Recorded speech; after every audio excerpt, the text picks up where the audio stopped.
जी अस्सलाम वालेकुम स्टूडेंट्स। आपका सब्जेक्ट है जी e commerce. BS accounting and finance और एमकॉम में पढ़ेंगे। और ये इसकी कोर्स बुक आपके सामने डिस्प्लेड है। इसका जो लिंक है इस बुक का, ये जो ब्रीफ नोट्स हैं वो आपको इसी लेक्चर के कमेंट्स के नीचे मिल जाएगा, वहाँ से उनको डाउनलोड कर लें और हम वन बाय वन आपके ये टॉपिक्स पढ़ते जाएंगे। और हर यूनिट के अंदर हम कोशिश करेंगे कि यूनिट वाइज एक वीडियो रिकॉर्ड कर लें और उसके अंदर की कॉन्सेप्ट्स आपको एक्सप्लेन कर दें। आपने इसको फिर क्विकली ज़रा साथ चलना है ताकि ये सारा कोर्स कवर हो पाए। और इसी चैनल को आपने सब्सक्राइब कर लेना है ताकि आपके बाकी सब्जेक्ट्स की भी वीडियोस और बाकी चीज़ें आपके सामने डिस्प्ले होती रहें।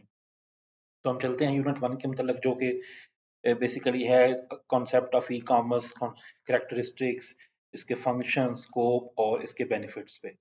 तो ई कॉमर्स जी, जैसे कि आजकल की दुनिया है वो आप सब जानते हैं। What is e commerce? E commerce is basically electronic conduct of commerce, जिसमें हम आईसीटी या इंटरनेट के टूल्स को यूज करते हुए हम different activities of commerce perform करते हैं। अब ये बिजनेस ऑर्गेनाइजेशन, वेंडर्स, कस्टमर्स और ये सबके साथ ये अप्लाई हो रहा है और इसके डिफरेंट आगे वेज हैं जिनके जरिए इसको एक्सप्रेस किया जाता है। इलेक्ट्रॉनिक डाटा इंटरचेंज के जरिए, इलेक्ट्रॉनिक मेल के जरिए, ईमेल के जरिए, बुलेटिन बोर्ड्स के जरिए और इलेक्ट्रॉनिक फंड ट्रांसफर्स के लिए। तो ये डिफरेंट आगे इसकी टाइप्स हैं। तो आजकल आप लोग वेबसाइट पे ऑनलाइन ऑर्डर प्लेस करते हैं या आप ऐप्स के जरिए कर रहे हैं, buying and selling of different things कर रहे हैं, तो ये सारी ई कॉमर्स की एक्टिविटीज हैं। तो इसकी आगे एग्जांपल्स लिखी हुई हैं। आप ऑनलाइन कोई बुक परचेज करते हैं, गवर्नमेंट कोई एम्प्लॉई होटल रिजर्व करता है, या और इस तरह की जितनी ऑनलाइन एक्टिविटीज हो रही हैं, चाहे वो एटीएम है या और अदर ऐप्स हैं।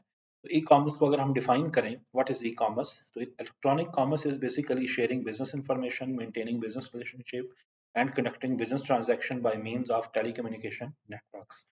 एक इसकी ये डेफिनेशन है कि आप टेलीकम्युनिकेशन नेटवर्क्स के जरिए जो बिजनेस कर रहे हैं उसे हम ई कॉमर्स में काउंट करते हैं। और मोस्टली टेलीकम्युनिकेशन नेटवर्क्स में आजकल सबसे बड़ा नेटवर्क जो है वो इंटरनेट है। और भी डेफिनेशन इसके साथ दी हुई है इससे मिलती जुलती, आप पेपर पॉइंट ऑफ व्यू से कोई भी एक कर लें। ई कॉमर्स के अगर फीचर्स की बात करें तो पहला फीचर है जी इसकी यूबिक्विटी। यूबिक्विटी इसकी ये है कि इट्स यूबिक्विस, इसका मतलब ये है कि ये हर जगह और हर वक्त अवेलेबल है। 24/7 पूरी दुनिया में आप कोई भी वेबसाइट अपने बिजनेस की बना लें, वो दुनिया के हर मुल्क में विजिबल होगी और 24/7 वो चलती रहेगी। उसके बाद ग्लोबल रीच है जी इसकी, ये पूरी दुनिया पे जा सकता है आपका कारोबार, अगर आप अपने बिजनेस प्रोडक्ट्स को ग्लोबली डिस्प्ले करना चाहते हैं। इस तरह यूनिवर्सल स्टैंडर्ड्स हैं, पूरी दुनिया में वेबसाइट्स एक अंदाज में बनाई जाती हैं और उनका एक तरीकाकार होता है। इस तरह जो कंटेंट रिचनेस है उसकी, जो उसके अंदर मैसेजेस है, प्रोडक्ट है, प्राइसिंग है जो आप लिख सकते हैं, वो आपकी नॉर्मल बिजनेस एक्टिविटीज से बहुत बेहतर होती है। फिर ये इंटरेक्टिव होती है।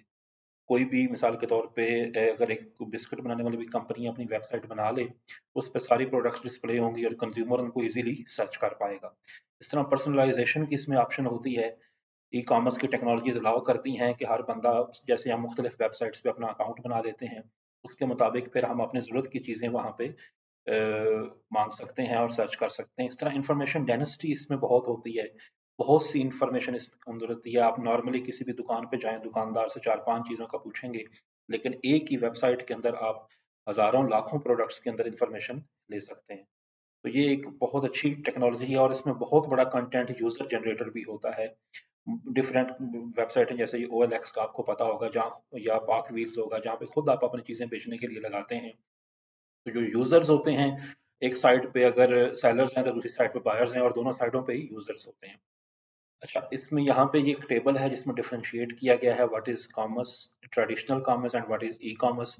इसमें डिफरेंट पॉइंट है, जैसे कॉस्ट इफेक्टिवनेस के हवाले से बात की गई है। ई कॉमर्स कॉस्ट इफेक्टिव है, मिडल मैन कुछ ज़्यादा हमें ज़रूरत नहीं पड़ती, बस वेबसाइट बनाएं, अपने प्रोडक्ट्स रखें, कस्टमर्स आएंगे, वो ऑर्डर्स प्लेस करेंगे और आप आगे चीज़ें उनको डिलीवर करें। टाइम के हवाले से आप देखें, इसमें टाइम की बहुत बचत है। अगर आपकी ट्रेडिशनल कॉमर्स है तो इसमें काफ़ी टाइम चाहिए ट्रांजैक्शन कंप्लीट होने में, कस्टमर्स के लिए ये कन्वीनियंट है। जबकि जो नॉर्मल कॉमर्स है उसके लिए कस्टमर्स को खुद चल के जाना पड़ता है बाजार में। एक्सेसिबल है at any time with all product information, जबकि जो हमारे ट्रेडिशनल कॉमर्स है उसके लिए आपको रीजनल या नेशनल लेवल की मार्केट्स में ही जाना पड़ेगा। इस तरह न्यू प्रोडक्ट्स को इंट्रोड्यूस करना और कस्टमर तक पहुंचाना आसान है और फीडबैक लेना आसान है। जबकि अगर रवायती कॉमर्स हो, इंटरनेट ना हो, तो प्रोडक्ट हो सकता है कराची में लॉन्च हो और इधर पहुंचने में उसको काफ़ी टाइम लग जाए। तो इस तरह बाकी भी पॉइंट ऑफ व्यू यहाँ पर डिस्कस किए गए हैं, इनकी रीडिंग आप कर लीजिएगा, कोई से भी 10 पॉइंट आप कर लें पेपर पॉइंट ऑफ व्यू से, तो ये कैसे होंगे। इस तरह फंक्शंस ऑफ ई कॉमर्स में देखें तो सर्च इंजन ऑप्टिमाइजेशन एसईओ का एक रूल होता है कि जब भी आप वेबसाइट बनाएं उसके अंदर कुछ ऐसे कीवर्ड्स इंसर्ट करें ताकि जब भी गूगल पे लोग लिखें तो आपकी वेबसाइट सामने आ जाए। हर वेबसाइट के साथ H1 टैग लगा होता है जिसमें प्रोडक्ट नेम, कैटेगरीज और बाकी चीजें होती हैं, और H2 टैग्स होते हैं और कीवर्ड्स आप स्पेसिफाई कर देते हैं। फिर फ्रेंडली, यूजर फ्रेंडली जिसे कहते हैं, वेबसाइट या यूआरएल्स बनाए जाते हैं और अपनी वेबसाइट को बाकी चीजों से लिंक किया जाता है और प्रोडक्ट्स की इस तरह स्पेसिफिकेशन दी जाती है, प्रोडक्ट्स की पिक्चर्स, उनकी और बाकी प्राइसिंग वगैरह आप डिस्प्ले करते हैं, और कस्टमर्स के लिए आप सेपरेट अकाउंट ऑफर करते हैं या बल्क ऑफर रखते हैं या डिस्काउंट की भी रखते हैं। तो ये सारे ई कॉमर्स के डिफरेंट मैकेनिज्म हैं। आप उनको एनालाइज अच्छी तरह कर सकते हैं, कितने लोग आपकी वेबसाइट पे आए, किस किस प्रोडक्ट को चेक किया और कितने लोगों ने रियल टाइम ऑर्डर प्लेस किया। अच्छा, अगर हम स्कोप ऑफ ई कॉमर्स की बात करें कि ई कॉमर्स का स्कोप क्या है और इसकी मदद से क्या कुछ किया जा सकता है, याद रहे ये जो बुक जिससे मैं आपको पढ़ा रहा हूँ ये एक इंडियन बुक है, तो इसमें अक्सर इंडिया का कॉन्टेक्स्ट होगा। आप जहाँ पे ज्यादा मेजोरिटी इंडियन कंटेंट है उसको बेशक स्किप कर जाएं, अदरवाइज बाकी सारे पॉइंट्स आपके लिए रेलेवेंट हैं। तो स्कोप जो है जी, इसमें डोमेन आप रजिस्टर करके आगे चल सकते हैं।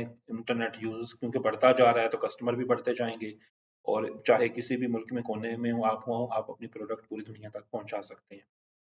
इसमें फिर पेमेंट मैकेनिज्म की बात करें तो कैश ऑन डिलीवरी ही ज़्यादा पेमेंट मैकेनिज्म है। ऑनलाइन पेमेंट पाकिस्तान में अक्सर कम ही प्रोसेस होती हैं।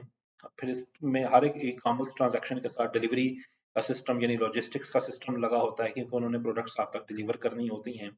और क्योंकि जैसे इंडिया की तरह पाकिस्तान की भी आबादी काफ़ी है तो Aahista Aahista number of customers भी बढ़ते जा रहे हैं। इस तरह डिफरेंट सेगमेंट्स में डिमांड आती जाएगी, जैसे ऑनलाइन ट्रैवल है, डिटेलिंग है, फाइनेंशियल सर्विसेज है और एड्स हैं, क्लासिफाइड्स।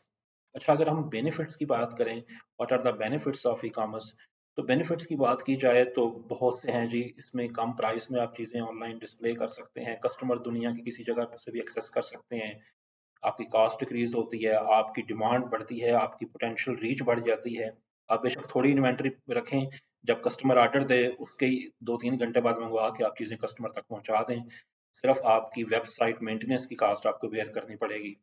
तो इस तरह बिजनेस 24/7 आपका ओपन रहेगा, कोई आपको ये नहीं मसला कि दुकान बंद अब करनी है, और कस्टमर्स आप दुनिया के मुख्तलिफ कोनों में उनको पहुंचा सकते हैं चीज़ें, और उनकी लैंग्वेज के हिसाब से आप उनको ट्रांसलेट करके भी उन तक पहुंचा सकते हैं।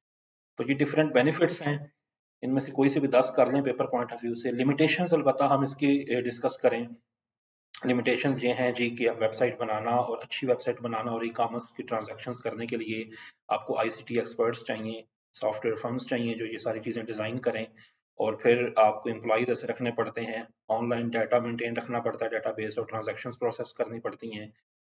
बाद दफ़ा लोगों की ट्रेनिंग करनी पड़ती है आपके एग्जिस्टिंग एम्प्लॉइज़ की, ताकि वो अच्छी तरह उस सिस्टम के साथ घुल मिल जाएं, और अपनी प्रोडक्ट्स डिस्प्ले करनी पड़ती हैं प्राइसिंग के साथ, और जो ऑर्डर लोग प्लेस करें नेशनल इंटरनेशनल, फिर आपने डिलीवरी सिस्टम भी अच्छा मेंटेन करना होता है ताकि उन तक चीज़ें पहुंचा सकें। तो ये जी आपका यूनिट 1 था जिसके अंदर ये चीज़ें डिस्कस की गई थी। अब इससे आगे जो इंडियन पोर्शन है उसको बेशक आप स्किप कर दें, तो अगली वीडियो में हम नेक्स्ट यूनिट डिस्कस करेंगे जी। इसी चैनल को आप सब्सक्राइब कर दीजिएगा, और मज़ीद भी आपके कोई सवाल हो या कोई चीज़ें हों तो आप कमेंट सेक्शन में पूछ सकते हैं। बहुत शुक्रिया।